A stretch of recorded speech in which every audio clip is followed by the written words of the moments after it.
시청자 여러분 안녕하십니까? 뉴스 현장 시작합니다. 설을 하루 앞두고 전국 고속도로 곳곳에서 귀성길 정체가 이어지고 있습니다. 취재기자 연결해 고속도로 상황 알아보겠습니다. 자, 김민아 기자, 지금 도로 상황 어떤가요? 네, 설날을 하루 앞둔 오늘 막바지 귀성에 나선 차량들로 아침부터 고속도로 곳곳에 정체가 빚어지고 있습니다. 오전 11시 서울 출발 기준 부산까지 6시간, 광주 4시간 20분, 대구 5시간, 강릉 3시간 40분가량이 소요되는데요. 실시간 CCTV 화면 통해 현재 정체 구간 보시겠습니다. 경부고속도로 잠원나들목 인근입니다. 평소에도 차량이 몰려 혼잡한 곳인데 신갈 방향에서 차량들이 속도를 내지 못하고 있습니다. 중부고속도로 호법분기점 인근입니다. 남이방향 도로에 차량들이 꼬리를 물고 서 있습니다. 영동고속도로 강릉분기점 인근입니다. 눈발이 휘날리는 가운데 강릉 방향으로 귀성 차량들이 몰리면서 답답한 흐름을 보이고 있습니다. 한국도로공사는 오늘 전국에서 차량 505만 대가 움직이며 수도권에서 지방으로, 지방에서 수도권으로 각각 41만 대가 이동할 거라고 내다봤습니다. 지금까지 사회부에서 전해드렸습니다.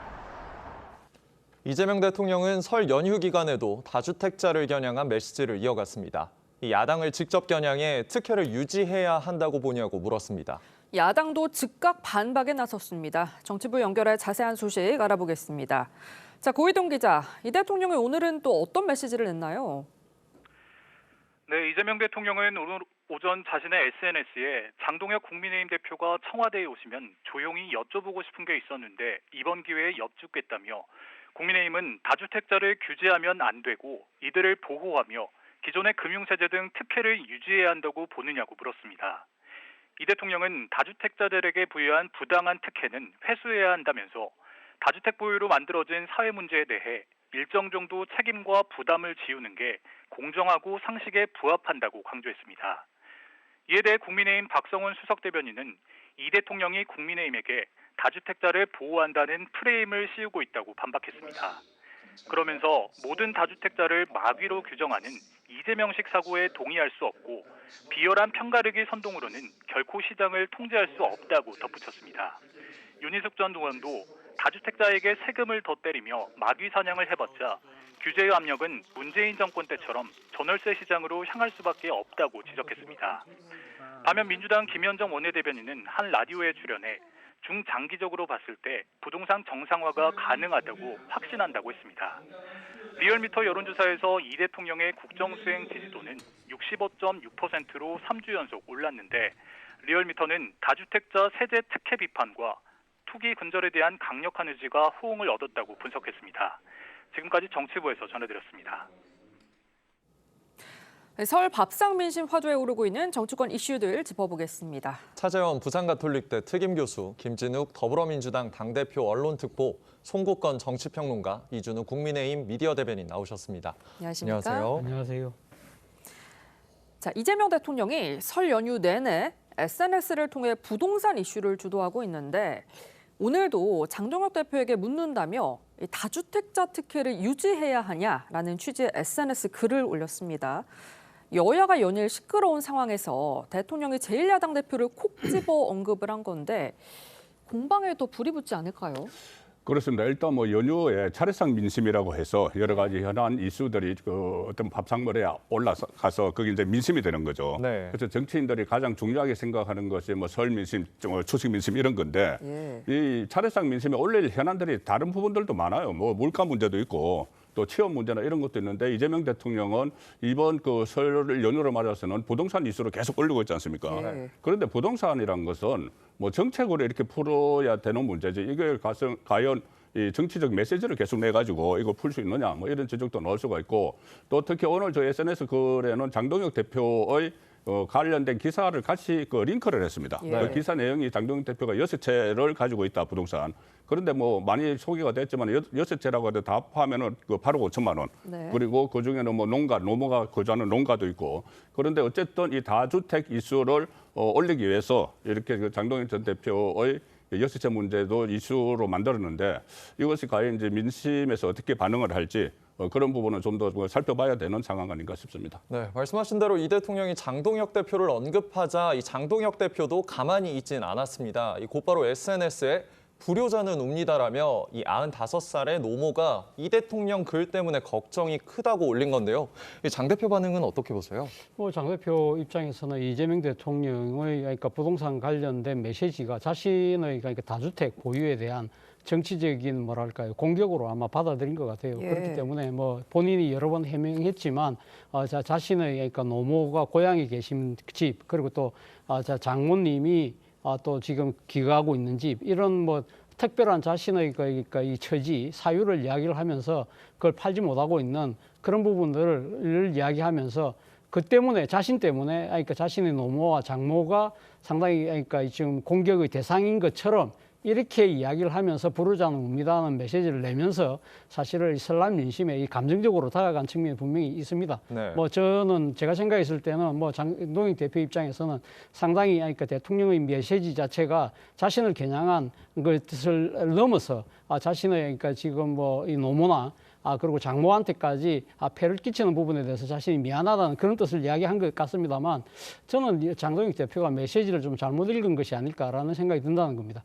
대통령의 메시지는요, 장동혁 대표의 다주택의 이걸 갖다 빨리 어떻게 처리하라는 뜻이 아니라 사실은 대통령이 계속적으로 지금 강조하고 있는 다주택자에 대한 여러 가지 규제의 강화 이런 부분들에 대해서 지금 국민의힘이 거의 맹목적이다시피 반대하고 있는 부분 이러한 부분들이 과연 바람직한 것인가 그런 상황에 대한 여야의 논의 또 더 나아가서는 대통령과 야당 대표의 일종의 대화를 하자는 그런 차원의 메시지였는데 이걸 사실 장동혁 대표는 자신의 개인적인 특수 사정을 가지고 상당히 감정적으로 민심에 호소하는 방향으로 나갔기 때문에 저는 사실 어떻게 보면 이러한 부분들이 대통령이 지금 바라고 있는 부분은 정치적 메시지가 아니라 사실은 어떻게 보면 이 정책 공방을 통해서 우리 지금 사회가 당면하고 있는 이 다주택자들에 대한 문제를 어떻게 풀어나갈 것인가 이 하도를 한번 같이 논의하자는 부분이었는데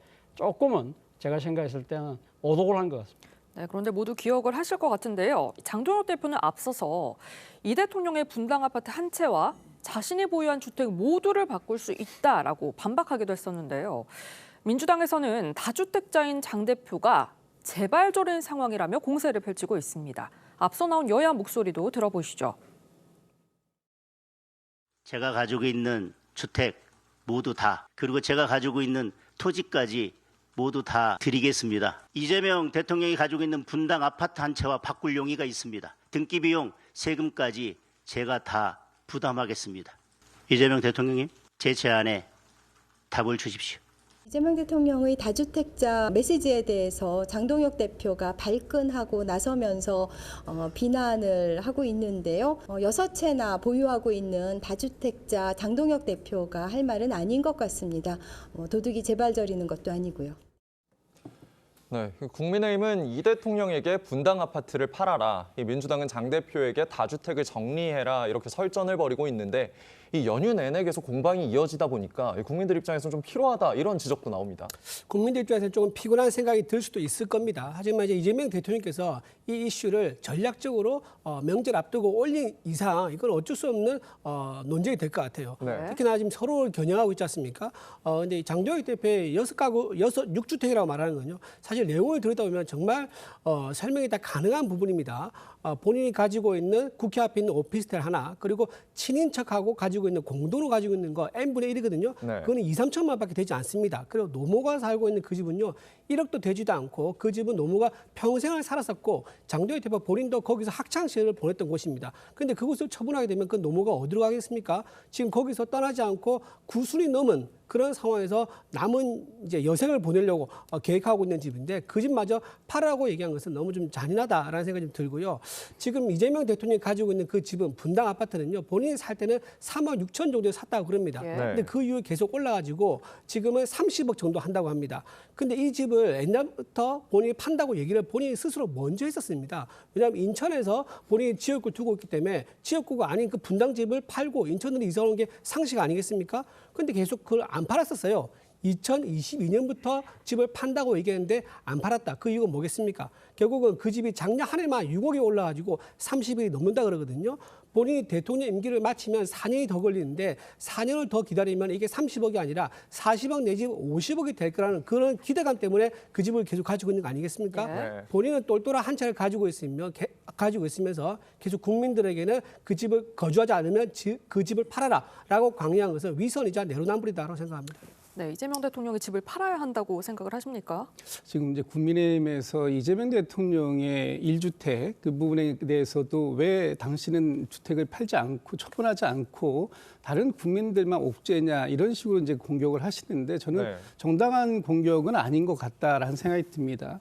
지금 대통령께서 부동산 문제를 새해에 어떤 화두로 던진 것은 우리 사회가 더 이상 이 부동산 시장에 대해서 그냥 어떤 표를 의식한다든지 이런 상황 때문에 시장에 맡겨두고 그 시장이 자꾸만 왜곡되어져가는 이런 과정들을 언제까지 방치할 것이냐. 네. 이제는 정부가 어떤 결단을 해야 할 시점이 되었다라는 것 때문에 화두를 던진 거예요. 그런데 지금 국민의힘에서 나오는 메시지들을 보면 이 부동산 시장의 안정화에 동참할 의지가 있는 것처럼 보이지 않고 마치 다주택자들을 합리화하는, 물론 이제 다주택자들도 저마다 개인적인 상황들이 다 있을 수 있습니다. 그렇기 때문에 그 모든 것들이 다 악마와 같은 것이다, 잘못된 것이다 라고 말씀드리는 것이 아닙니다. 그럼에도 불구하고 시장을 안정화하기 위해서는 뭐 여러 가지 방법이 있잖아요. 공급을 공급을 늘린다든지 아니면 수요를 억제한다든지 아니면 세제 정책을 쓴다든지 여러 가지가 있는데 그런 여러 가지 상황들을 다 동원해서라도 이 시장만큼은 분명하게 안정화시키겠다라는 대통령의 의지를 좀 뒷받침해 주실 수 있어야 되는데 오히려 이제 대통령의 1주택마저도 공격의 대상으로 삼는다라는 것, 이것은 그 국민의힘이 지금 진짜로 그 대한민국의 망국적 병이라고 할 수 있는 부동산 투기 이런 부분들에 대해서 함께 이걸 개선시켜 나갈 의지가 있는 것이냐 하는 부분을 묻고 있는 것입니다. 그 부분에 대해서 답변을 주시는 것이 맞지, 대통령의 1주택 또는 뭐 장동혁 대표의 다주택에 대해서 그것만 놓고 말씀 주시는 건 너무나 지엽적인 얘기다, 이런 말씀을 드리고 싶습니다. 네, 저희가 눈에 띄는 보도도 하나 짚어보겠습니다. 노컷뉴스 보도인데요. 서울 강남 지역이나 마포, 용산 등 집값 상승을 주도하고 있는 지역에는 자가를 보유하고 있으면서 정작 본인 지역구에는 집이 한 채도 없는 국회의원이 41명으로 나타났습니다. 평론가님, 이건 어떻게 봐야 될까요? 일단은 뭐 한강 벨트에 본인들이 과거부터 집을 뭐 보유를 하고 있었다든가 그러면 그것이 무작정 비판할 대상은 아닌 것이죠. 네. 근데 다만 우리 그 총선 때 보면은 이 지역구를 교통 정리를 하지 않습니까? 본인이 그동안 살지 않은 지역이라도 아무데나 이렇게 내려꽂는 그런 이제 공천 같은 방식이 있으니까 네. 본인은 본인들 입장에서는 지금 공천을 받은 데 가서 4년을 있을지 8년을 있을지 16년을 있을지 모르는 거예요. 네. 그렇기 때문에 거기서는 이제 전세 같은 것을 하거나 아니면은 임대를 해서 그 4년 동안 활동을 하기도 하고, 그리고 이 정치권에서 이 내려꽂기 공천을 하니까는 가령 지난번 총선 때 본인이 어디 공천을 받았는데 유세를 하는데 본인이 유세를 하고 있는 그 장소가 어딘지도 모르는 그런 상황도 있었지 않습니까? 네. 이제 그건 정치 환경의 문제고, 유권자들 입장으로 봤을 때는 항상 그 지역에 와서 뼈를 묻겠다고 다 이야기를 해요. 네. 후보들이 뼈를 묻겠다고 하는데 언제든 돌아갈 그 집을 저기다가 그 팔지 않고 그대로 갖고 있다는 것이죠. 네. 그러면 이것을 강제로 어떤 정책으로 국회의원들이니까 그 지역구에 꼭 집을 가지고 있어야 된다 이렇게는 할 수 없잖아요. 네. 결국은 할 수 있는 것이 유권자들이 이 사람들이 와서 우리 지역에 뼈를 묻는다고 했는데 돌아갈 곳이 다 있구나 이런 생각을 하면은 거기서 이제 유권자들이 거부를 하는 그런 선택을 통해서 저런 것들은 좀 제대로 바로 잡힐 필요는 있다고 봅니다. 예. 네, 이런 가운데 이 대통령은 다주택이 줄면 전월세가 오른다는 건 무리한 주장이라는 SNS 글도 올렸습니다. 이 다주택 규제 정책에 대한 의지를 거듭 표출한 건데 실제로 집값 잡는 데 얼마나 효과가 있다고 보십니까? 일단 뭐 대통령의 의지가 아주 강하잖아요. 그리고 네. 또 이걸 바탕으로 해서 정책으로 여러 가지 실현하겠다는 것들 수단들이 구체적으로 지금 적시를 하고 있잖아요. 예. 그렇다고 한다면 이 의지와 그러니까 정책이 실현된다고 한다면 저는 뭐 집값이 잡을 수 있다는 생각이 듭니다. 물론 여기에 비판적인 뭐 국민의힘 쪽에서 하시는 이야기는 결국 지금 다주택자들에게 세금 규제를 강화할 경우에 그럼 다주택자들은 그러니까 오른 세금을 자신의 그 부담을 결국은 지금 전월세 임대에 들어온 사람들에게 전가할 거 아니냐. 그렇기 네. 때문에 가격이 이전되면서 오히려 전월세 세입자들만 더 힘들어지는 상황이라고 이야기를 하지만 네. 사실은 그동안은 그랬어요. 그런데 그동안은 왜 그랬느냐. 자기 다주택자들의 입장에서 봤을 때 정부가 다주택자들에 대해서 여러 가지 규제를 강화할 때 저러다 말겠지 생각한다는 거죠. 그러니까 어차피 이런 식으로 해서 전월세 가격이 올라가면 결국은 거기에 대한 원성이 민심이 돌아서고 그래 될 경우에는 이 정책을 포기할 수밖에 없을 거야 라고 생각하기 때문에 세금이 올라도 안 판다는 거예요. 그러나 이재명 대통령이 강력한 의지를 표시하고 그리고 여러 가지 정책적으로 이것들 갖다가 실현해 나갈 때 이럴 경우에는 다주택자들의 입장에서는 안 팔 경우에는 이걸 내가 버티지 못하겠다고 생각하게 되면 그 주택을 팔게 될 거 아니에요. 그러니까 다주택자들이 소유하고 있는 매물이 시장에 놓으면 결국은 지금 공급이 늘어나는 셈이기 때문에 그러면 뭐 가격이 다운되고 그럴 경우에는 전월세에 살던 사람들이 아무래도 그 주택을 매수할 가능성이 커질 수 있다고 한다면 말씀하신 것처럼 지금 질문대로 가격이 다운될 수 있는 소지도 배제할 수 없다는 것이죠. 평론가님은 동의하십니까? 그러니까 이재명 대통령이 다주택자를 일종의 지금 악마를 하고 있죠. 네. 그전에 마귀의 영혼을 빼앗겼는가 이런 말까지 했어요. 근데 다주택자를 어떤 선택과 집중을 해서 정책을 펼쳐야 됩니다. 다주택자라고 전부 다 투기 목적, 투자 목적만 있는 것이 아니고 네. 어떤 가족이나 직장 문제 때문에 두 주택을 가지고 있는 경우도 있고 또는 임대사업자들도 많아요. 임대사업자들도 생계형 임대사업자들이 다주택이죠. 특히 이 서울에 전부 다 아파트만 가지고 계속 이야기를 하는데 빌라나 이런 것이 한 40% 됩니다. 그래서 빌라를 가지고 이렇게 여러 채를 가지고 임대 사업을 하는 이런 사람들까지 전부 다 이것을 악마화하면 안 되는 거죠. 문제는 가장 문제가 되는 것은 이 투자형 아니면 투기형으로 다주택을 보유하고 있는 이 사람들에 대해 정책을 좀 맞춤형으로 이렇게 사용을 해야지 다주택자 전체를 가지고 악마화해서 무조건 이 다주택 중에서 한 채는 팔아라 이렇게 하면은 이게 여론 정치가 되고 이게 부동산 정치가 돼버리는 것이죠. 네. 그것이 어떤 뭐 선택과 집중이 필요한 그런 다주택자 정책이 나와야 될 것 같습니다. 자, 그런데 이 대통령 자신이 다주택 매각을 강요했다가 말을 바꾼 것처럼 일부 언론이 보도한 것에 직접적으로 반박하는 SNS 글도 올렸습니다. 대통령이 이렇게 언론 보도를 구체적으로 거론하면서 직접 비판하는 거 대변인님께서는 어떻게 보십니까? 저는 좀 대통령으로서 좀 맞지 않다고 생각합니다. 대통령은 이제 네. 국가 최고 이제 국정 운영의 지도자죠. 그렇다 그러면은 본인의 한 말에 대해 책임을 져야 되고요. 본인의 한 말이 얼마나 큰 파장을 일으키는지도 본인이 잘 아마 알 겁니다. 그렇기 때문에 보통 메시지를 낼 때는 중앙부처 장관이라든가 또는 대통령실의 대변인을 이용해 가지고 만약에 이게 부작용이 있거나 논란이 크게 되면 대통령이 빠져나갈 수 있는 그런 룸을 만들어두면서 메시지를 내는 게 보통인데 이렇게 대통령이 직접 전면적으로 나서는 것은 그만큼 역설적으로 대통령이 이 이슈에 대해서 불안하다 이렇게 해석할 수밖에 없어 보입니다. 왜냐하면 문재인 정권 때 28번의 부동산 정책이 있었지만 모두 다 실패했지 않습니까? 네. 그것을 잘 알기 때문에 학습 효과가 있는 거예요. 정부 초기 때 부동산 이슈를 잡지 못하면 임기 내내 부동산 이슈로 정권의 인기가 떨어지고 정권 교체가 될 수 있다는 그런 위기감을 느끼기 때문에 본인이 직접 나서가지고 내가 직접 챙겨야지만이 이 문제를 해결할 수 있다는 그런 불안감을 역설적으로 드러내는 게 아닌가 싶은 생각이 들고요. 하나 바로잡고 싶은 것은 본인은 다주택 매각을 강요하지 않았다고 얘기하고 있거든요. 근데 그건 또 사실이 아니에요. 왜냐하면 이렇게 본인이 얘기했습니다. 버티는 것보다 파는 게 이득이다라고 얘기했고요. 버티는 세금 비싸도 과연 버틸 수 있겠느냐라고 얘기했고요. 네. 정부에게는 시장이 없다라고 얘기했습니다. 이 말이 곧 무슨 말입니까? 버티지 말라는 공격적인 메시지를 낸 거예요. 즉 다 팔아라 그렇게 메시지를 낸 거거든요. 근데 본인은 나는 팔아라고 메시지 낸 적이 없다라고 얘기한 것은 일단 사실관계는 아니다라고 말씀드리고 싶습니다. 네, 사실관계가 아니다라는 주장에 대해서 어떻게 생각하십니까? 그러니까 뭐 그렇게 해석을 지금 자꾸 하시려고 하는 것 같아요. 제가 이제 이런 말씀 좀 드려야 되겠는데 대통령께서 SNS를 통해서 부동산 문제를 연일 말씀을 주시니까 이것이 직접 참전하는 것이 불안감 때문이다 그러는데 저는 오히려 불안감이 아니라 시장에 주는 명징한 시그널이다 이렇게 말씀을 드려야 될 것 같습니다. 대통령께서 이 부동산 시장을 안정화하겠다라는 강력한 의지를 갖고 있다. 네. 그것이 이재명 정부의 방향성이다라는 부분을 직접적으로 얘기하지 않으니까 얘기함으로써 지금 시장이 반응을 이제 하고 있는 상황 아닙니까?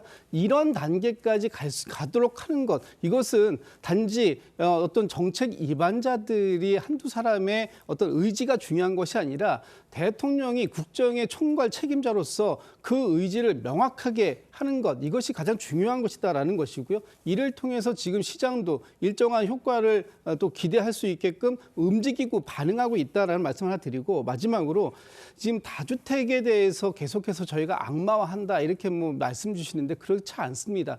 다주택자 저마다의 사정이 있을 수 있죠. 그렇기 때문에 그 각자의 판단에 맞게 자신들이 선택하면 되는 겁니다. 다만 다주택을 보유하고 있는 것이 과거처럼 이것이 투자의 수단, 투기의 수단이 될 수 없다. 이제는 다주택을 보유할 때 가지고 오는 이익보다는 불이익이 훨씬 클 수 있으니 그 부분에 대해서 주택의 소유자들이 판단하시라라는 부분을 얘기하는 거예요. 이걸 가지고 대통령이 다주택자를 공격하고 있다. 그러니까 대통령도 공격받아야 되는 대상이 된다. 이렇게 말씀 주시는 건 너무나 과도한 정치적 공세다. 이런 말씀드립니다. 예. 네, 다음 주제로 넘어가 보겠습니다. 국민의힘 내홍이 좀처럼 식지 않고 있는 가운데 이번에는 지난해 대선 당시 김문수 후보의 선거 지원 유세를 두고 이 장동혁 대표와 친한계 사이 공방이 벌어졌습니다. 그제 보도된 장동혁 대표의 조선일보 인터뷰가 시작이었는데요. 이게 거짓말 논란으로까지 비화된 상황입니다.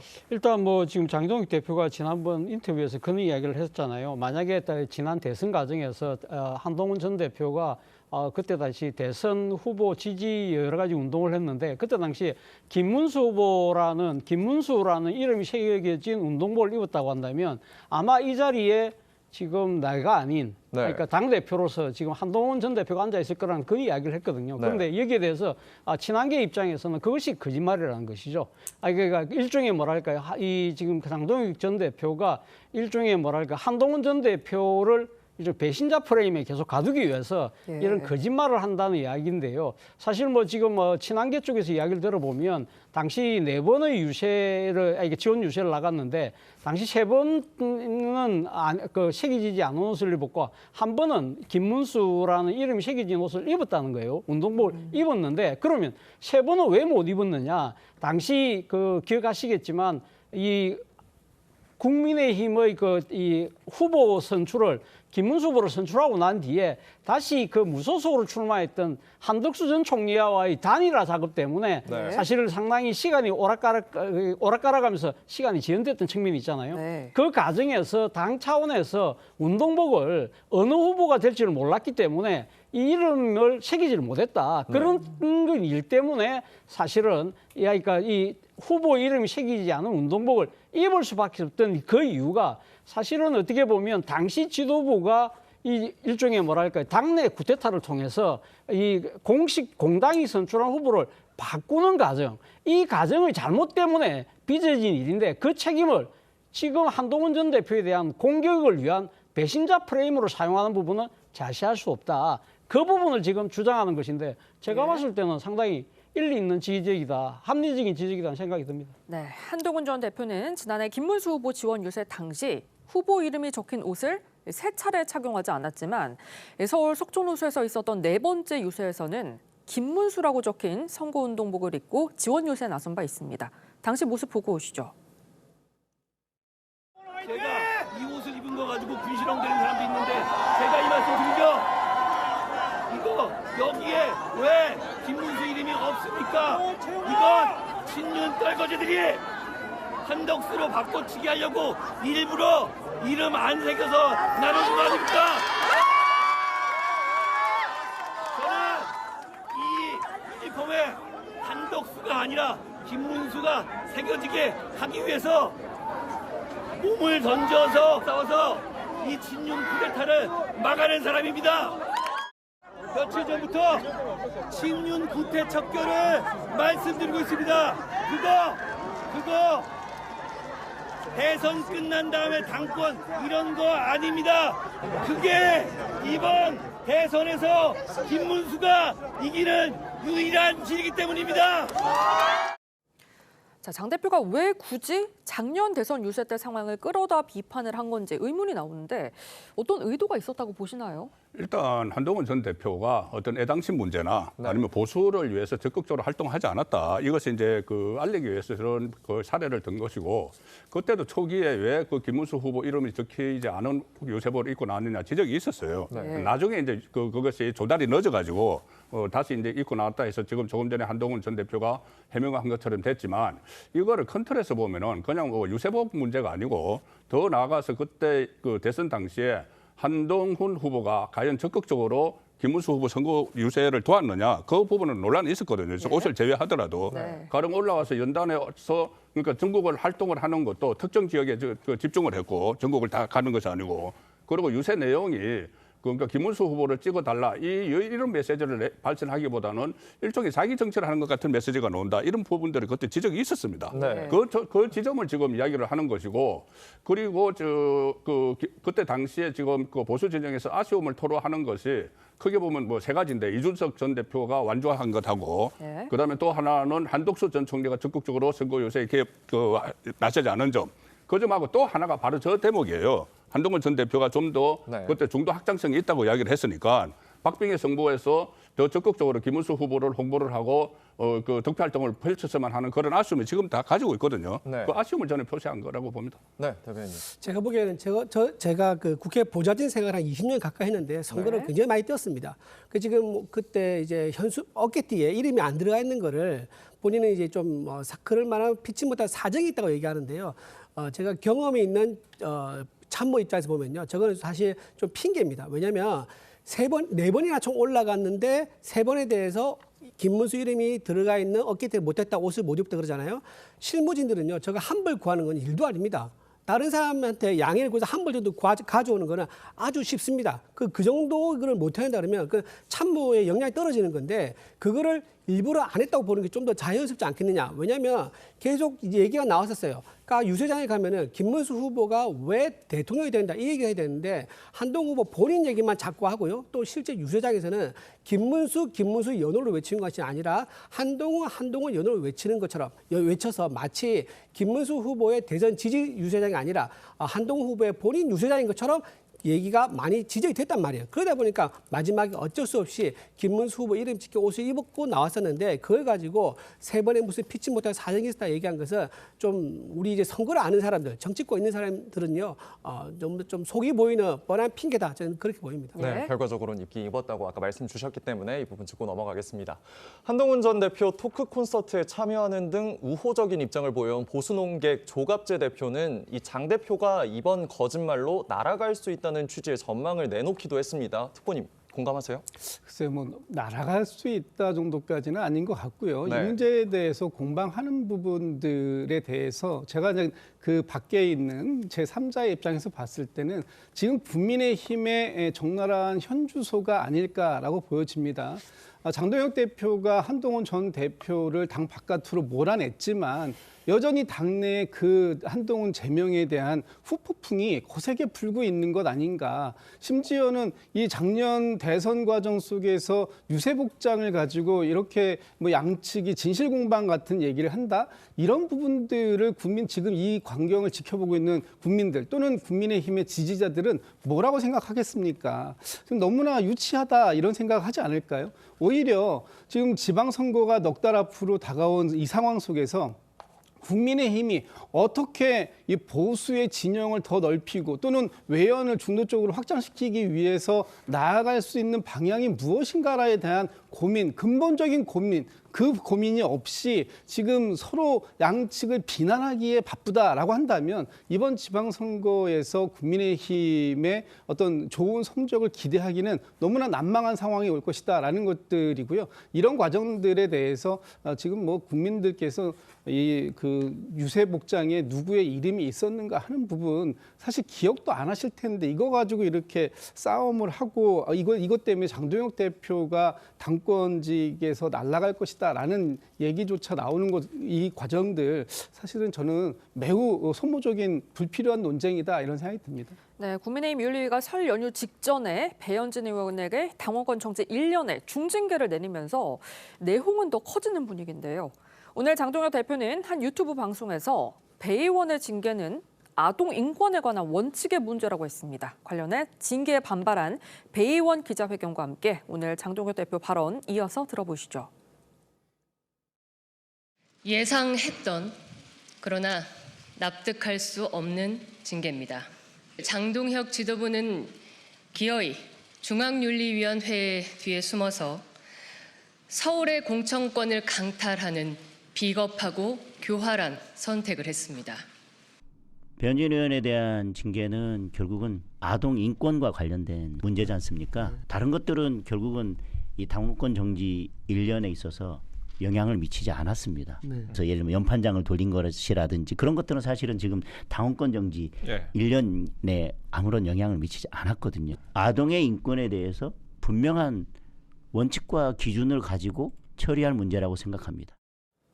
네, 이 장 대표 아동 인권을 언급을 하면서 이번 징계를 친한계 숙청이나 공천권과 연계하는 데 일단은 선을 그은 걸로 보입니다. 결과적으로는 연계가 안 될 수가 없죠. 서울시당 위원장인데 배현진 의원이 네. 일단 당원권 정지 1년을 받았기 때문에 지방선거에서 공천권을 전혀 행사하지 못해요. 네. 그리고 또 친한계이기도 하고 친한계가 그전에 김종혁 전 최고위원이나 한동훈 전 대표가 징계를 받은 데 이어서 또 친한계가 징계를 받았으니까 네. 친한계 내치기다 공천권 박탈이다는 것이 결과적으로는 그렇게 보이죠. 그렇게 될 수밖에 없는 거죠. 결과적으로는.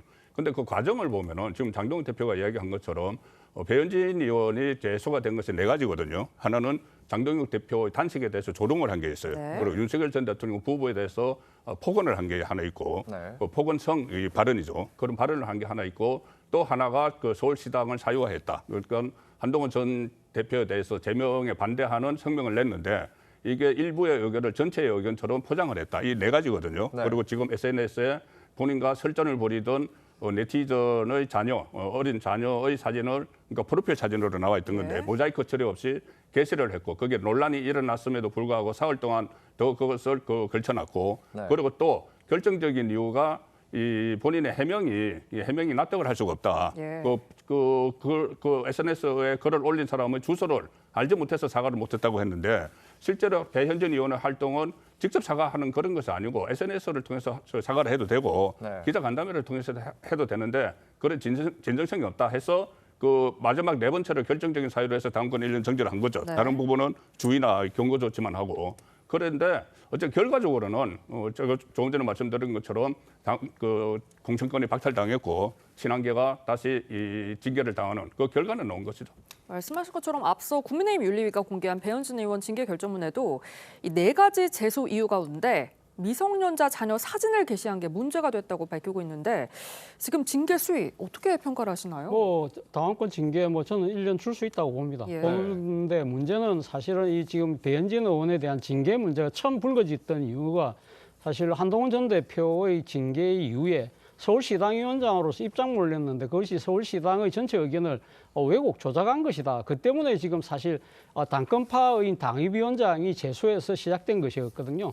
그렇기 때문에 사실 지금 아동 사진 게시 문제로 인한 징계 부분은 저는 뭐 충분하게 그러니까 징계할 사유는 된다고 하지만 그거보다는 진짜 노림수는 사실은 한동훈 전 대표를 이렇게 징계를 비판했던 그 부분에 대한 개심죄가 사실상 적용된 것이 아닐까라는 생각이 든다는 거예요. 네. 그렇기 때문에 사실 이 바라보는 사람들 입장에서는 상당히 일종의 뭐랄까 별건 징계처럼 이렇게 느껴진다는 네. 그 부분이 있는 것이고 또 하나는 사실은 지금 당내에 여러 가지 부적절한 은행을 하는 의원들이 사실 여러 분 계세요. 그렇다고 한다면 형평성의 문제에서 지금 이 서울 지방선거를 앞두고 있는 시점에 중요한 당직을 맡고 있는 이 당직도 사실은 대표가 임명한 것이 아니라 이 대의원들이 선출한 이 선출직이잖아요.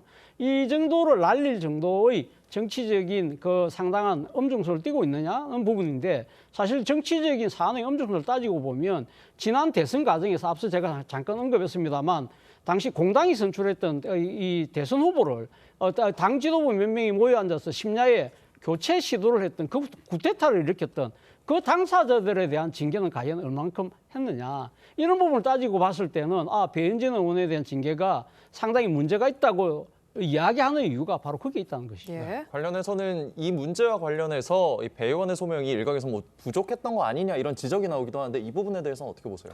네, 부족했다고 좀 볼 수밖에 없죠. 왜냐하면 지금 사과를 왜 안 했느냐 이제 그 얘기하니까 뭐 연락처를 몰라서 뭐 사과 안 했다는 얘기다 그러는데 평소에 배현지 의원이 SNS 통해 가지고 국민들과 직접 소통을 많이 했었습니다. 네. 그러면 본인이 SNS 통해서 사과를 할 수도 있는 거고요. 아까 방금 말씀하신 것처럼 기자회견을 통해서 사과를 할 수 있는 겁니다. 그리고 더군다나 가장 이제 좀 섬뜩했다고 좀 말할 수 있는 부분이 있는데 기자들이 이걸 묻습니다. 아이의 얼굴이 지금 거기에 박제돼 있는데 네. 이거 아동 학대 아니냐라고 물으니까 배현지 의원이 거기 답을 하지 않고 미소를 지으면서 엘리베이터 닫고 올라갑니다. 근데 그 부모님 입장 한번 생각을 해보세요. 부모님 입장에서는 그 아이의 얼굴 초상권이 침해되고 있고 아동 학대가 되고 있고 아이의 부모까지 전부 다 세상에 다 알려주고 있는 상황인데 그 문제를 지적하니까 배현지 의원이 미소를 지으면서 그냥 아무 일 없다시 올라갔단 말이에요. 네. 그걸 보고 있는 학부모 입장이나 학부형 입장에서는 미치고 팔딱 뛸 만한 그런 이제 상황이었을 겁니다. 근데 그럼에도 불구하고 전혀 거기에 대해서 공감하지 않고 사과를 어쨌든 안 한 것에 대해서는 분명히 잘못된 부분이죠. 그리고 더군다나 이거 실제 판례가 있습니다. 아이스크림 가게에서 한 아이가 아이스크림 하나 들고 나갔는데 그 가게에서 아이 사진을 1시간 반 동안 공개한 적이 있어요. 그걸로 해서 아이스크림 가게 사장이 벌금 400만 원을 처분받습니다. 그런 걸 비춰보면 이게 나흘 동안 얼굴 공개하기 때문에 굉장히 큰 사안이 될 수밖에 없다고 말씀을 드리고요. 더군다나 배현지 의원은 사이버 괴롭힘 방지법을 저 사건이 발생하기 2주 전에 대표 발의했었습니다. 예. 사이버 상에서 괴롭힘은 심각한 범죄니까 하지 말자는 인식을 분명히 가지고 있는 그런 분량이 드러났지 않습니까? 그런데 본인이 저지른 사이버 범죄에 대해서는 저렇게 아주 잔인하게 나흘 동안 아이의 얼굴을 공개한다는 것은 그것을 방치했을 경우에 일부 우리 대한민국의 아이 가진 모두 유권자들이 국민의힘에 대해서 배현지 의원의 아동 학대를 보호하는 감싸주는 그런 정당으로 비춰질 수 있는 오해할 수 있는 상황이기 때문에 엄중하게 처벌할 수밖에 없었다. 그렇게 말씀드립니다. 네, 상대당에선 이 상황 어떻게 보십니까? 배현진 의원의 저 좀 전에 어떤 아이의 인권이라든가 이런 부분들에 대한 부분은 전 징계 사유는 된다고 봐요. 그러나 지금 근본적으로 배현진 의원을 제명하는 것이 단지 그 이유 때문이냐. 원래 배현진 의원에 대해서 윤리위에다가 제소했을 땐 배현진 의원이 서울시당에서 시당위원장 자격을 가지고 연판장을 돌리는 등의 그런 행위들이 있었다라는 것 때문에 제소가 된 거 아닙니까? 그런데 그 부분에 대해서는 아예 판단도 하지 않았어요. 그렇기 때문에 설령 이 아이의 사진에 관련된 부분이 비록 징계 사유가 된다고 하더라도 이게 정말 배현진 의원을 징계하고자 했던 최종적인 목적일까? 그것이 아니다. 여전히 장한 내전의 상황의 연장선상에서 장동혁 대표가 어떤 한동훈 전 대표와 가까웠던 인사들을 당에서 배제하기 위해서 이 윤리위를 활용한 거 아니냐 이런 그 의구심을 가질 수밖에 없는 상황을 만들어냈다라는 것이고요. 네. 지금 그 배현진 의원이 단순한 의원이 아니라 서울시당의 공천을 총괄 책임지는 서울시당 위원장이었습니다. 그런데 이 징계로 인해서 완전히 이 공천에 대해서 손이 이제 배제가 된 거예요. 그리고 심지어는 국민의힘에서 50만 이상의 기초단체에 대해서도 과거에 중앙당이 하지 않았던 공천을 중앙당이 직접 행사하겠다고 얘기합니다. 그 얘기는 배현진 의원의 송파구조차도 배현진 의원에게서 완전히 공천권을 박탈하겠다라고 해석될 여지가 너무나 있기 때문에 이 부분에 대해서 이 중앙당의 어떤 윤리 심판의 과정이 그렇게 순수해 보이지 않는다라는 말씀을 드리고 싶습니다. 네, 지금까지 정치권 쟁점 짚어봤고요. 저희는 북한 이슈로 이어가 보겠습니다.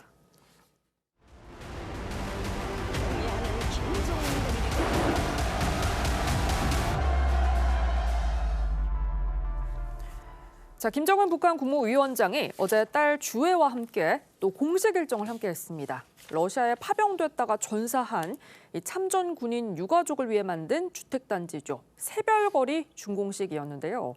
최근 김주애 활동 영역이 상당히 넓어지고 또 노출 빈도도 더 높아진 것 같다는 얘기 나오는데 평론가님 어떻게 보셨습니까? 일단 처음에 김주애가 등장했을 때 한 3, 4년 전이죠. 네. 그때 이제 후계자 수업을 받는다고 이야기를 했어요. 예. 후계자 수업을 받는다고 해서 아버지 김정은과 같이 여러 군부대를 시작으로 해서 그리고 어느 순간부터는 군부대 외의 어떤 그 주민 생활 현장을 다니기 시작을 했거든요. 네. 그러다 보니까는 지금 그 국정원이 이야기하는 것처럼 그 단계가 더 지나서 후계 내정 단계다 이렇게까지 이야기를 했지 않습니까? 예. 그런데 후계 내정 단계이면서도 저는 동시에 일종의 역할을 하나씩 둘씩 좀 맞는 것 아닌가 하는 생각도 들어요. 네. 얼마 전에 군부대를 갔는데 김정은 없이 김주희가 혼자 갔습니다. 네. 그런 부분들을 생각을 하면은 수업, 그 후계자 수업도 물론이지만은 일정 부분 역할을 하나씩 맡기 시작을 했다는 생각이 들고 저희들이 이 김주희의 등장을 정말 그 우리 국정원이나 정보기관이나 군에서 한시도 놓치면 안 된다고 생각하는 부분이 저렇게 빨리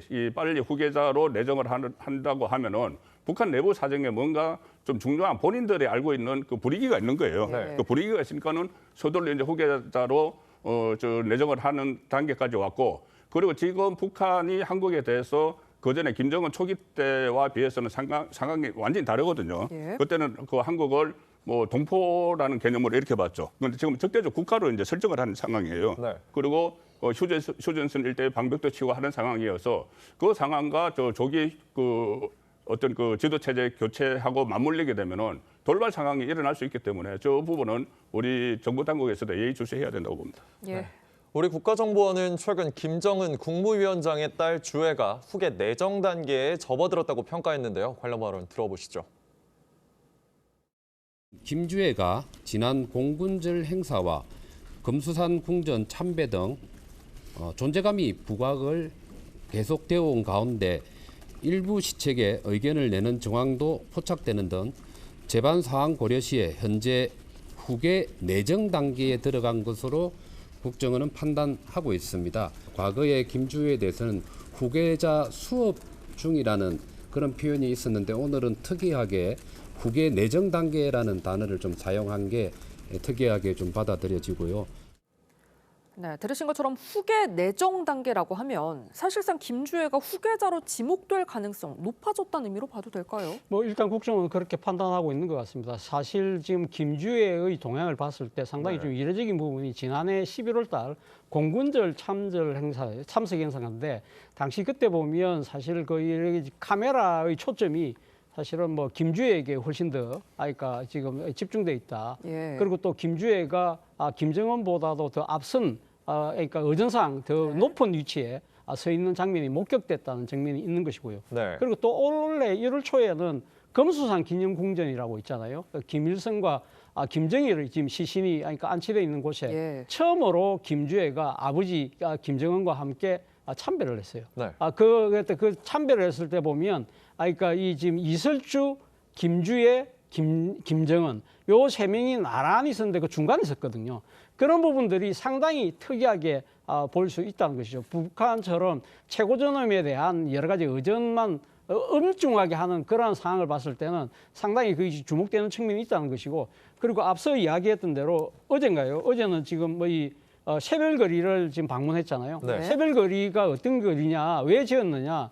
이 지금 러시아에 파병한 북한군들이 전사했는데 그 유족들을 위로하기 위해서 만든 일종의 아파트 단지인데 네. 거기에 김주애를 데리고 갔다는 이야기 자체는 본인이 그러니까 김정은이 설사 그러니까 이 직을 물리주고 난 뒤에라도 이 유족들을 잘 보살펴야 된다. 그 메시지를 아마 후계에게 그 업무를 넘긴다는 의미도 있기 때문에 상당히 아마 그런 의미에서 본다고 한다면 이 지금 김주애의 가능성이 상당히 커지는 것은 사실입니다만 그럼에도 불구하고 공식적인 하나의 정치적인 선언이 있어야 되겠죠. 그렇다고 한다면 이달 말로 지금 예정된 것으로 알려진 노동당 대회에서 과연 김주애의 신분을 공식화할 것인가 이 부분을 지켜볼 대목이라는 생각이 듭니다. 예. 네, 이런 가운데 국가정보원 1차장을 지낸 라종일 동국대 석좌 교수의 최근 외신 인터뷰가 눈길을 끌고 있습니다.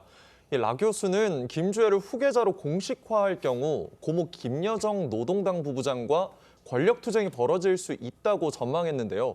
어떻게 대변인 가능성이 있다고 보십니까? 저는 그럴 가능성이 높지는 않다고 봅니다. 이제 김여정 씨가 이제 우리나라에 여러 번 방문됐을 거예요. 또 우리 정권을 비판하는 강력한 메시지를 많이 내가지고 많이 알려진 인물이긴 합니다. 그리고 권력력도 강하고 북한에서 일찍이 대중들에게 노출이 많이 돼가지고 북한 주민들에게 많이 각인되어 있는 지도자라는 어떤 직위는 가지고 있을 겁니다.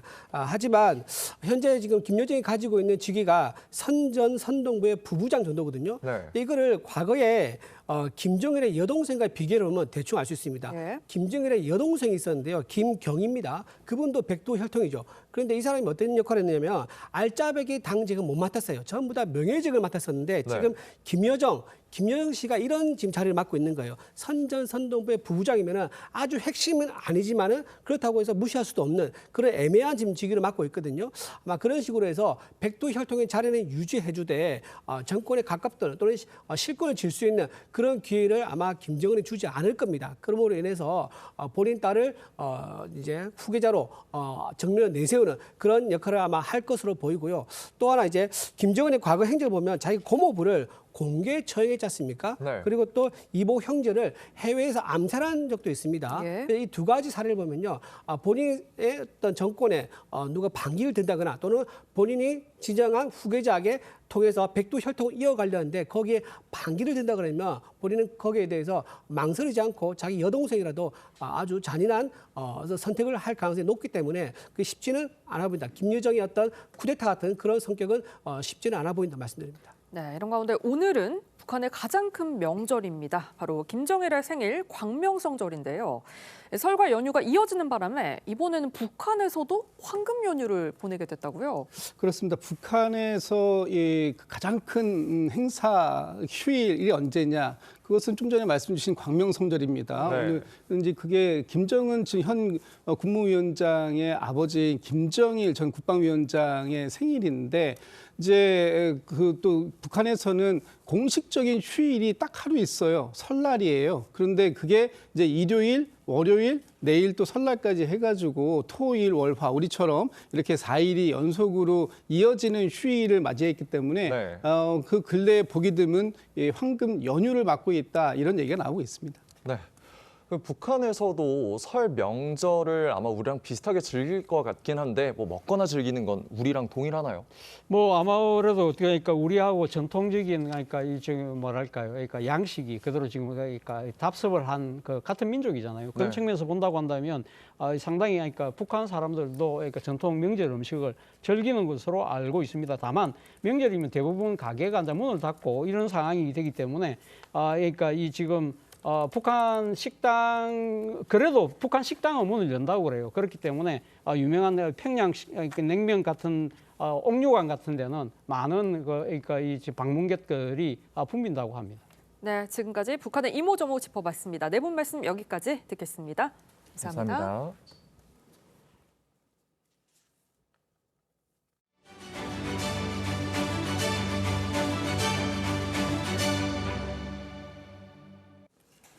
서울 강남 한복판에서 20대 여성이 차량을 역주행하다 멈춰서 있던 차를 정면으로 들이받았습니다. 이 여성 만취 상태였는데요. 피해 차량 운전자는 병원으로 옮겨졌습니다. 이나영 기자의 단독 보도입니다. 깜깜한 도로 위 흰색 포르쉐 한 대가 거침없이 달려오더니 중앙선을 넘어 반대편 차로로 들어섭니다. 유턴 신호를 기다리던 검은색 차량을 정면으로 들이받습니다. 충격을 받은 차량은 뒤로 밀려나며 180도 가까이 회전합니다. 놀란 행인이 사고 차량으로 다가가 상황을 살피고 곧이어 경찰차와 소방차가 잇따라 도착합니다. 경찰은 사고를 낸 차량 운전자인 20대 여성을 현장에서 연행합니다. 서울 강남의 왕복 6차선 도로에서 역주행 사고가 났습니다. 사고가 난 도로 바로 앞에는 횡단보도가 있어 자칫하면 보행자가 다치는 큰 사고로 이어질 뻔했습니다. 이 여성은 만취 상태로 운전하다 사고를 낸 것으로 조사됐습니다. 혈중 알코올 농도는 면허 취소에 해당하는 수치였습니다.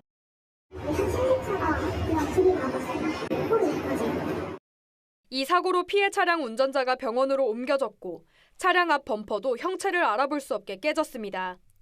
최근 5년간 역주행 교통사고는 매년 증가세를 보이고 있는데 일반 교통사고보다 치사율이 약 3배 높습니다. 경찰은 역주행한 여성을 도로교통법상 음주운전 혐의 등으로 입건해 조사하고 있습니다. TV조선 이나영입니다. 자, 이번엔 화제의 사회 이슈들 전문가와 자세히 짚어봅니다. 송국건 평론가 계속해서 함께해 주시고요. 하재근 사회문화평론가 새로 모셨습니다. 안녕하세요. 안녕하십니까? 자, 음력 1월 1일 민족 대명절 설날이 하루 앞으로 다가왔습니다. 설날이 생일인 유명 가수가 있는데요. 바로 트로트 여제 장윤정 씨입니다. 장윤정 씨가 어제 저희 TV조선 식객 허영만의 백반기행에 출연해 30년간 서글픈 생일을 보내야만 했던 사연을 공개했는데요. 영상으로 확인해 보시죠. 왜냐면 제가 설날 태어났거든요. 제가 태어난 해에 음력 1월 1일이 제가 아까 구정날 태어난 거죠. 그럼 생일상 제대로 찾아먹은 적이 없겠네? 그 딸이라서 또 약간 어디 조상과 같이 밥을 먹냐 이랬었지. 왜냐면 설날에 차례상을 차리는데 내가 생일인 거야. 근데 장손이세요 우리 아버님께서. 근데 장녀가 딸이 나왔잖아. 그것도 눈에 가신데 생일밥을 먹겠냐고. 그래서 못 먹었지. 서글픈 생일을 한 30년을 보내다가 결혼하고부터 음력 생일을 이제 당당하게 차례 지내고 시어머니께서 미역국을 따로 끓여주세요. 자, 장윤정 장윤정 씨 과거 어머니와의 절연 사실을 공개하기도 했는데요. 어린 시절 딸이라는 이유로 설날과 겹친 생일 때문에 미역국 한번 제대로 먹지 못했던 안타까운 과거사를 밝혔습니다. 다행히 결혼 뒤에는 시어머니 덕분에 생일에 따뜻한 미역국을 먹을 수 있게 됐다고 하네요. 네, 그 장윤정 씨가 어렸을 때부터 굉장히 많은 무대에 섰거든요. 오라는 데는 거의 다 간 것이 아닌가 싶을 정도로 그렇게 많은 무대에 서면서 돈도 많이 벌고 그렇게 살았는데 하지만 생일상은 받지 못했다는 거예요. 왜냐하면 방금 이제 설명이 나왔던 것처럼 그 설날하고 생일이 겹쳐서 그렇게 생일상은 받지 못하면서 일은 굉장히 열심히 하고 돈을 많이 벌었는데 장윤정 씨가 번 돈을 어머니가 모두 탕진했고 장윤정 씨한테는 빚 10억 원만 남았다. 이런 사실이 알려지기도 했죠. 그러면서 장윤정 씨가 그나마 유명 연예인이 되고 나서야 내 생일이, 그러니까 설날이 내 생일이다. 그렇게 말을 할 수 있게 됐는데 말만 그렇게 했을 뿐이지 연예인이 된 이후에도 계속해서 생일상을 받지는 못했다고 합니다. 그런데 결혼하고 나서 그때 이제 시어머니가 설날에 차례를 지내고 나서 장윤정 씨한테 미역국을 따로 끓여주셨다는 거예요. 그래서 결혼하고 나서 드디어 대망의 생일을 챙길 수 있게 됐다고 합니다. 네, 그런 장윤정 씨 23살에 발표한 어머나라는 곡으로 국민 신드롬을 일으키며 이 자타공인 트로트 퀸으로 거듭났는데요. 장윤정 씨는 어제 방송에서 어머나를 발표 후 활동했을 당시 비하인드 스토리도 공개했습니다. 먼저 장윤정 씨의 어머나 한 소절 듣고 오겠습니다.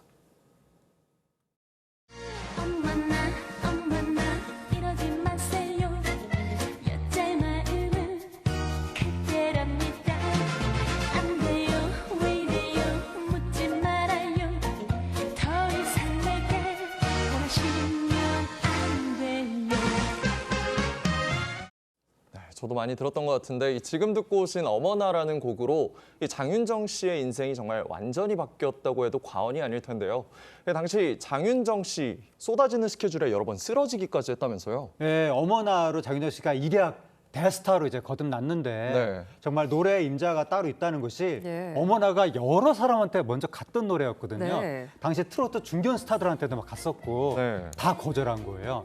그러다 장윤정 씨한테 마지막에 간 건데 중견 스타들이 어머나 이렇게 부르면 안 되고 어머나 이렇게 불러야 된다고 이제 작곡가가 욕을 했는데 내가 부르기 어렵다. 그렇게 해서 이제 젊은 가수 장윤정 씨한테 간 거였고 23살에 장윤정 씨가 이 노래로 일약 톱스타가 된 겁니다. 그래서 전국 팔도에서 장윤정 씨를 찾는 곳은 다 간 거예요. 엄청나게 바쁘게 돌아다녔는데 그때 휴게소에 잠시 쉴 시간도 없이 계속해서 이동을 했다고 합니다.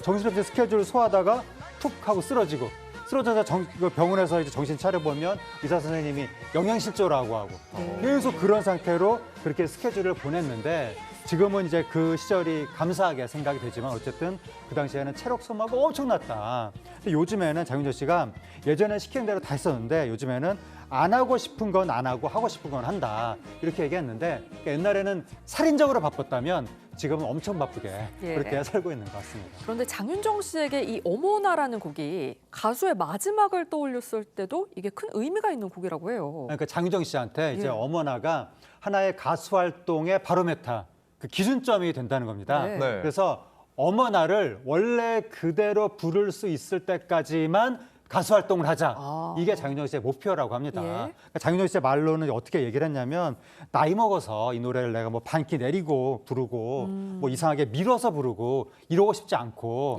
또 이 노래 부르기 어려워졌다고 해서 콘서트에서 레퍼토리에서 이 노래를 빼기도 싫고 그러니까 내가 콘서트에서 이 노래를 어렸을 때 젊었을 때 내가 불렀던 그대로 그렇게 부를 수 있을 때까지만 가수 활동을 열심히 해보겠다. 이렇게 생각을 하고 있다고 합니다. 네, 장윤정 씨 하면 행사의 여왕이라는 별명이 있을 만큼 이 전국 팔도에 수많은 행사를 누볐던 것으로도 유명하잖아요. 전성기 시절 혹독한 스케줄을 소화하다가 한 업체의 블랙리스트에 오르기도 했다는데 이건 무슨 사연인지 영상으로 확인해 보시죠. 근데 많이 다닐 거 아니요. 네네네, 많이 다니죠. 자동차도 주인 잘 만나야 되거든. 잘못 만났죠. 안 그러면 영 힘들어 자동차도요. 2년 타면 폐차예요. 그럼 잠깐 이래요. 주유비가 1년에 2억 5천이었대요. 주변에서 체크를 그렇게 해주더라고요.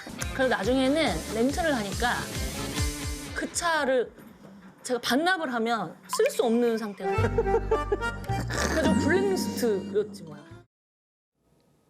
보신 대로 1년 주유비가 2억 5천만 원에 달했다고 하는데 정말 어마어마한 금액 같은데 이런 장윤정 씨 이 정상에 오르기까지 끊임없이 노력을 많이 해왔던 것 같습니다. 그랬던 것 같아요. 저 어머나라는 정규 1집이 2004년에 나왔으니까 지금 이제 22년이 됐죠. 그런데 바로 얼마 전에 들었던 같은 그런 느낌이 들 정도로 굉장히 저희들에게 친숙한데 요즘 장윤정 씨가 이렇게 TV에 나오는 모습을 보면 굉장히 편안해 보이거든요. 굉장히 편안해 보이는데 어제 저 방송에서 이야기를 하는 것을 식객에서 이야기를 하는 걸 들어보니까 그만큼 편안해지기까지 상당히 많은 노력이 있었고 또 고생도 많이 했던 것 같아요. 그러니까는 이 행사를 참석을 하는데 과거에 이제 유흥업소의 연예인들이 주로 갔죠. 이제 그건 없잖아요. 그건 없고 그거 대신 뭐냐면은 지자체가 한 250개 정도 있는데 기초지자체가 지자체마다 무슨 뭐 행사를 굉장히 많이 해요. 이벤트를 많이 하고 축제를 하고 하니까는 250군데니까 하루에 하나씩 가도 250 초청을 해도 250일 동안은 계속 다녀야 되는 상황이잖아요. 아마 그런 상황에 있었던 것 같은데 그런 과정을 거쳐서 지금 아주 넉넉하고 편안한 모습으로 노래를 불러주니까 상당히 좋습니다. 네, 다음은 방송인 노홍철 씨 관련 소식입니다.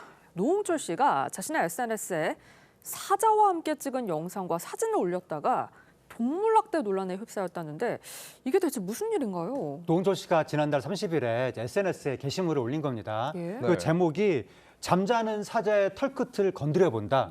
이런 제목으로 아프리카 탄자니아의 사파리 파크를 방문을 했는데 거기서 노홍철 씨가 나무에 기대서 잠든 사자의 배를 만진다든지 아니면은 잔디에 누워서 잠자는 사자 옆에서 같이 또 노홍철 씨도 누워 있는다든지 이런 모습이 담긴 사진을 올린 건데 근데 정말 특이한 게 사자는 맹수잖아요. 근데 낯선 사람이 저렇게 와서 옆에서 말하자면 까부는데 어떻게 사자가 아무런 반응을 보이지 않을까.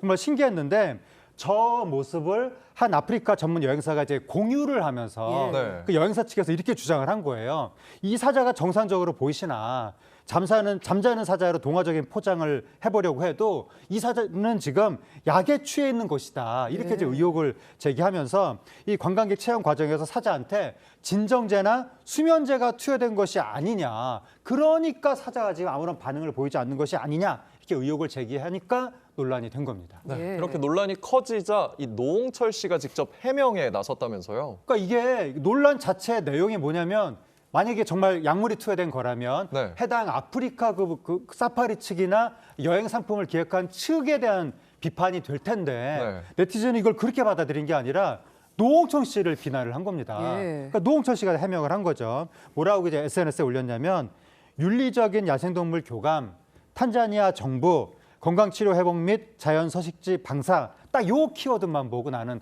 다녀온 것인데 근데 이제 귀한 의견이 제시가 됐네요. 만약 그렇다면 당연히 저도 함께 하겠습니다. 그러니까 자신이 모르고 다녀왔다 이런 취지로 이야기를 한 것 같고 지금 논란이 된 곳이 아프리카 킬리만자로 국립공원 그 인근에 있는 사파리형 숙박시설이라고 하는데 여기가 야생동물하고 가까이 가서 촬영할 수 있다. 라고 알려지면서 유명세를 탄 그런 곳이라고 합니다. 근데 이제 일부 후기에 보면 여기가 동물의 움직임이 뭔가 평소보다 둔해 보였다. 네. 이런 후기도 있긴 하다고 하는데 다만 이 시설에서 정말로 약물이 사용됐는지 그 여부는 확인된 바 없습니다. 네, 그런데 이후에 문제를 제기한 여행사 측도 추가 게시물을 올렸습니다. 사자도 또 해당 업체에 속아서 귀한 여행의 기회를 그곳에 쓴 이용자도 모두 피해자라면서 이 노홍철 씨를 향한 도 넘은 비판 멈춰달라고 언급을 했습니다. 이번 논란 어떻게 보셨습니까? 일단 노홍철 씨가 이 여행사에 연락을 했던 것 같아요. 네. 논란이 일어나니까. 그런데 뭐 항의를 한 것은 아닌 것 같고, 예. 항의를 조금 전에 말씀하신 이제 그런 취지로 이야기를 했는데, 저는 이 논란을 우리가 이렇게 어떤 뭐 돌고래 쏘나 물개 쏘를 보거나 아니면 서커스단의 사자들 그 쏘를 볼 때 예. 항상 그냥 그냥 즐기잖아요. 그런데 그 이면에는 훈련을 받느라고 거의 동물 학대 수준의 훈련이 있었다는 것이 가끔 이제 뉴스에 보도가 되기도 하죠. 네. 그런데 일반적으로는 거기에 대해서 관람을 할 때는 크게 이제 신경을 쓰지 않는 그런 상황인데 아마 노홍철 씨도 그런 문제 아니었을까 싶고 만약에 저 사자에 대한 학대 같은 게 있었으면은 그것은 그 동물원 쪽의 책임을 물어야 될 상황이라고 보고 특히 노홍철 씨는 일반인이 아니고 엔터테이너니까 저런 부분에 대해서 좀 저는 장면을 남기고 싶은 그런 그 직업의식 같은 것도 좀 발동이 되지 않았나 싶습니다. 네. 다음은 방송인 박나래에게 불법 의료 행위를 했다는 의혹을 받는 일명 주사이모 A씨 관련 소식입니다.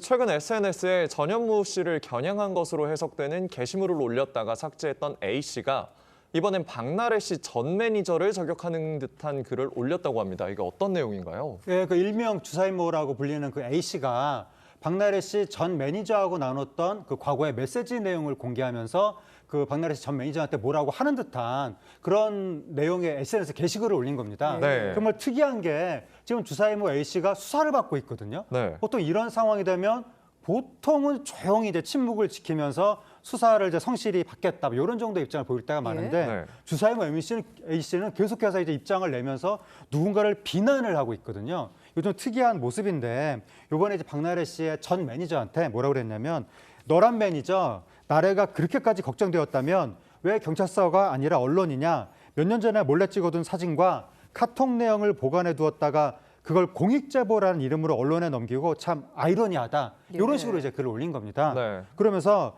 네 덕분에 참 많은 걸 배웠다. 사람을 믿는 법도 지켜야 할 선도 약속이 둘만의 신뢰가 아니라는 것도 그리고 나 자신을 돌아보는 법도 라고 하면서 앞에서는 웃으며 사랑한다 고맙다 말하던 너란 XXX 이렇게 올렸는데 그러면서 과거에 이제 자신과 박나래 씨의 전 매니저 사이에 오간 메시지 대화를 또 캡처해서 공개했거든요. 네. 거기서 이제 주사이모가 박나래 씨 전 매니저한테 내가 20, 30대에 그렇게 20시간씩 일하면서 살았던 듯하다. 그래서 열정이 많은 친구들 보면 나 같아서 안쓰럽고 하지만 그래도 응원한다. 뭐든 하면 끝을 보니까 그래서 뭐라도 크게 될 거다. 이렇게 격려해 주는 듯이 말을 하니까 박나래 씨 전 매니저는 이렇게 말씀해 주셔서 감사합니다. 사랑해요.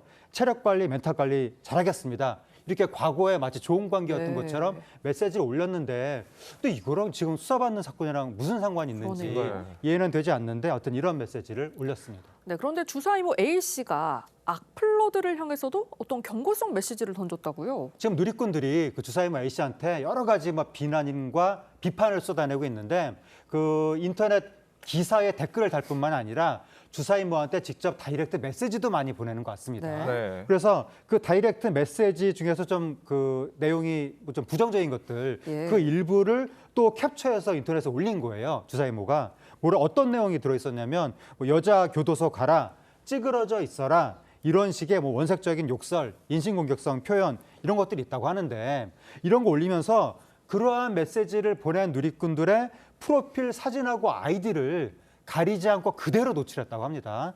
그러면서 앞으로 악성 DM 보내면 공개하겠다. 마지막 경고다. 계속 보내봐. 전부 박제해주겠다. 이렇게 경고하는 입장도 밝힌 겁니다. 네, 이어서 2026 밀라노 동계올림픽에서 한국 선수단의 첫 금메달을 안긴 최가운 선수 관련 소식도 짚어보겠습니다. 지난 13일이죠. 미국의 클로이 킴을 제치고 우리나라 스키 스노보드 종목 사상 첫 금메달을 획득한 최가운 선수. 잠시 뒤 한국에 귀국하는 걸로 알려졌는데요. 앞서 최가운 선수의 금메달 소감 들어보겠습니다. 이번 올림픽 이렇게 끝나는 건가 생각해서 좀 많이 울기도 했는데 위에서 머릿속에서 계속 할 수 있어 계속 이렇게 되뇌이고 해서 코치진들도 다 마이였는데 저도 그만두고 싶다는 생각도 계속 들었는데 머릿속에서 이건 내 꿈이고 그래도 해볼 수 있는 한 최선을 다해보자라는 생각이 계속 머릿속에 들어서 그게 원동력이 됐던 것 같아요. 올림픽인데 내가 진짜 3차전까지 다 뛰고 그리고 내 런을 다 성공하고 내려왔구나 해서 좀 감동적이고 제 스스로도 북받쳐서 좀 눈물이 나왔어요. 진짜 끝까지 한 보람이 있구나. 아빠가 가장 많이 생각나는 것 같아요. 가장 먼저 금메달 걸어줬어요. 네, 최가운 선수의 소감 같이 들으셨는데 이 당시 기적 같은 역전 드라마를 쓰면서 힘겹게 얻어난 금메달입니다. 네, 이번 동계올림픽에서 또 하나의 국민 영웅이 탄생했는데 네. 최가원 선수의 그 분투에 네. 많은 국민들이 눈물을 흘리면서 감격했습니다. 그렇죠. 최가원 선수가 이제 결선 하프파이프 그 결선 때 1차 시기 때 거꾸로 떨어지면서 제대로 일어나지 못할 정도로 부상을 당했었고 네. 한때 기권 표시가 뜨기도 했었거든요. 네. 그런데 정말 불굴의 의지로 2차 시기에 또 나선 겁니다. 근데 1차 시기 때 입은 부상으로 인해서 다리에 힘이 들어가지 않아서 2차 시기 때도 또 넘어졌거든요. 네. 그렇게 힘든 상황에서 이제 3차 시기가 됐는데 3차 시기 때는 눈이 엄청나게 내린 거예요. 그래서 거의 역전이 어려운 그런 상황이었는데 부상당한 최가원 선수가 정말 엄청난 역투를 해서 3차 시기 때 최고점을 얻으면서 금메달의 주인공이 됐습니다. 네. 정말 놀라운 광경이었는데 걸음도 제대로 못 걸어서 쩌뚝쩌뚝 하면서도 네. 금메달을 딴 거예요. 뭐 엄청난 정신력의 승리다라고 할 수가 있을 텐데 우리나라가 하프파이프의 불모지라고 할 수가 있거든요. 네. 제대로 된 훈련 시설이 없는데도 불구하고 금메달을 따는 기적을 이루게 된 것이고 대한민국 올림픽 설상 종목 최초 금메달의 주인공이 된 겁니다. 그리고 이로써 대한민국이 설상, 빙상, 썰매 네. 이 세 개 영역에서 모두 금메달을 딴 최초의 아시아 국가가 됐습니다. 정말 역전의 드라마에 최가운 선수에게 많은 축하가 쏟아지고 있는데 한 아파트 단지에서 이 최가운 축하 현수막을 걸어서 이게 또 화제가 되고 있더라고요. 네, 그것도 화제가 되고 있는데 서울 네. 강남 반포에 아파트 단지가 있는데 네. 아주 고가라고 알려져 있거든요. 네. 이 단지 내 최고가 아파트가 150억 원에 달한다는 거예요. 네. 근데 이 단지에서 최가원 선수 대한민국 최초 설상 금메달 축하합니다. 이러한 현수막을 내걸었다고 합니다. 입주민 일동 이렇게 내걸었다고 하는데 이 현수막이 왜 걸린 건지 혹시 최가원 선수가 이 아파트 단지에 가면 사는 것인지 네. 그 여부는 지금 밝혀지지 않았는데 다만 최가원 선수가 세화여고에 다니는데 이게 이 아파트 단지 인근에 위치한 강남 8학군 학교거든요. 네. 그 학교에 다닌다라는 것까지만 알려졌습니다. 네, 연휴를 달군 사건 사고 송국권 정치평론가, 하재근 사회문화평론가와 함께했습니다. 두 분 말씀 여기까지 듣겠습니다. 감사합니다. 설날을 하루 앞둔 오늘 먼지가 걷히고 맑은 하늘이 드러났습니다. 다만 찬 공기가 내려오면서 어제보다 기온이 떨어졌는데요. 그래도 한낮에 서울이 7도까지 오르면서 예년 이맘때보다 온화하겠습니다. 현재 강원 남부 산지와 동해안에는 대설특보가 내려진 가운데 시간당 1cm 안팎의 눈이 내리고 있는데요. 강원 산지에는 최고 10cm 이상, 강원 동해안에는 3에서 8cm의 많은 눈이 내리겠고요. 그 밖에 남부 동해안 지역에도 비가 내리겠습니다. 눈이 내리지 않는 곳은 대체로 맑거나 구름만 지나겠고요. 서해안과 제주를 중심으로 바람이 강하게 불겠습니다. 남은 설 연휴 기간에도 큰 추위는 없겠고요. 대체로 맑겠습니다. 낮 최고 기온 보시면 서울이 7도, 대전은 8도, 대구는 11도까지 오르겠습니다. 일요일에는 중부를 중심으로 비나 눈이 내리겠습니다. 건강하고 즐거운 설날 보내시기 바랍니다. 날씨였습니다. 2월 16일 월요일 뉴스 현장은 여기까지입니다. 함께해 주신 여러분 고맙습니다.